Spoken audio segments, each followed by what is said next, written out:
Isang makasaysayang pangyayari na naman sa mundo ng Philippine TV ang naganap. Ang ABS-CBN at GMA, dalawang pinakamalalaking network sa bansa ay muling nagsanib puwersa. At ngayon, may bago tayong kapuso host sa Pinoy Big Brother. Alamin natin ang buong detalye.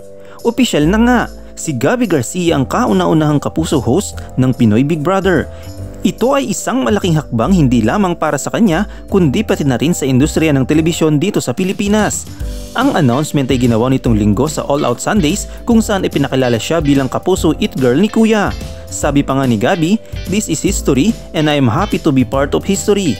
Imagine, dati lang siyang nag-audition sa PBB noong 2012, ngayon siya na mismo ang host. Kung matatandaan ninyo, nitong nakaraang taon lang, unang nag-collab ang GMA at ABS-CBN sa It's Showtime at sa hit movie na Hello Love Again. Ngayon, PBB naman. Ibig sabihin, patuloy ang pagbuo ng bagong kasaysayan sa industriya ng entertainment sa Pilipinas. At hindi lang ito basta-bastang season, dahil special ito. Pinoy Big Brother is celebrating its 20th anniversary ngayong taong 2025. Kaya naman siguradong mas marami pang exciting na mangyayari. Dahil ito ay collab edition, inaasahang magsasama-sama ang mga artista mula sa Sparkle GMA Artist Center at Star Magic. Ibig sabihin, may kapuso at kapamilya housemates na magkakasama sa loob ng bahay ni Kuya. Ano nga ba ang unang task ni Gabby?